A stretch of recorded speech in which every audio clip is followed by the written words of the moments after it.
So Liz Truss has a book coming out in April of next year titled 10 Years to Save the West. Now, why would anyone listen to Truss when she was the shortest serving Prime Minister ever? She crashed the economy by giving unfunded tax cuts to her rich mates. What indication has she provided that not only can she save the West, but what qualifications does she have to prove that she even knows what she's talking about? I mean, to put it simply, she has no clue what she's talking about. She just wants to stay relevant, and she's doing that by pushing very close to fascistic talking points. So, what does she mean by saving the West? Is she talking about the rise of the far right across Europe? Is she talking about the US becoming an authoritarian fascist state? No, she blames the fashionable ideas propagated by the global left. This is a statement from Truss. I want to share the lessons from my experience in government and those international meetings where I was often the only conservative in the room and demonstrate that we have stark choices to make if we wish to avoid a managed decline of the Western architecture that has presided over generations of relative peace and prosperity. I don't know how much experience she gained with only 49 days as Prime Minister, but this statement seems kind of vague. There's no real analysis of the problems people face or the West faces. Plus, for me personally, there seems to be coded language in there. The decline of Western architecture.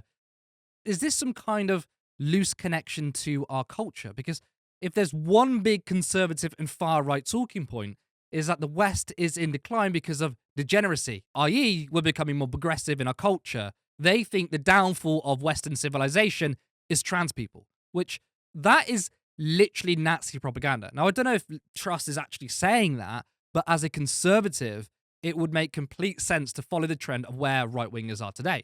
We're constantly hearing how the left are at fault. Matt Goodwin will say it's the new elite, which doesn't exist apart from his own mind.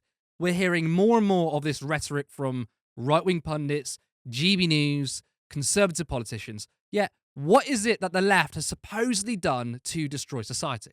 Now, first off, there is no left-wing elite. What power do the left actually have? I hear some people say, well, the BBC is really left-wing. The same institution that continued to bolster Nigel Farage, despite never winning a seat, whilst always ignoring the Greens. Look at the propaganda of Jeremy Corbyn, imagery of him looking like Stalin.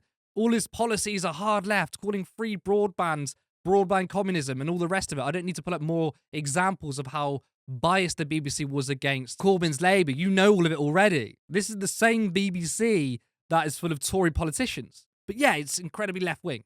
Now it's corporations. They're saying corporations are somehow left-wing now.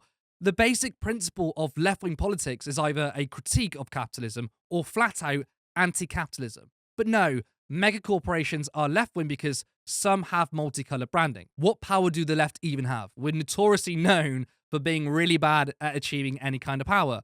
The Labour Party, they're not left-wing. They've made sure of that. What these people mean, as I alluded to earlier, is the fact that they can't handle a more progressive society. They think that's the downfall, a more open, tolerant and accepting society, that our culture is being destroyed, and it has nothing to do with our economic system that has been standing on the backs of the working class. How is Truss going to save the West? The book isn't out till next year, but I'm going to go out on a limb here and say that what she thinks we need is just more conservatism. Now, the definition of insanity is doing the same thing over and over again and expecting different results. Well, that's what the Tories are doing, and that's what right-wingers are doing. They look around and see that things aren't working, and the solution? Yeah, we'll just keep pushing neoliberalism over and over again. They think that after 13 years of power and after 40 years of this economic system, the problem is simply not enough neoliberal politics. We're literally all in this mess because of it. They're shite in our water, rip-off rail, felling NHS due to austerity and privatisation, weak trade unions, deindustrialisation, a 90% service economy because we don't make anything anymore, tax cuts for the rich and corporations. And where are we? We're a bargain basement of a country, nothing's working, everyone's depressed, people can barely pay their rent, now it's their mortgages, food is becoming more and more expensive. Millennials, we're the first generation ever to be worse off than our parents. We're the wasted generation. Yet, we may be allowing Gen Z to follow suit. Oh, and let's talk about housing. Selling off council housing and the explosion of landlords, no thanks to Thatcher. But what's the answer? Oh, that's right. More of the market. Capitalism, and especially neoliberalism, is a religion, and conservatives are in a cult of this failed ideology. Meanwhile, in the real world, people are suffering at the hands of this extremely devastating system. And is there any opposition to this madness? No, because the Labour Party has adopted the exact same rhetoric, thus solidifying neoliberalism's existence for at least a decade.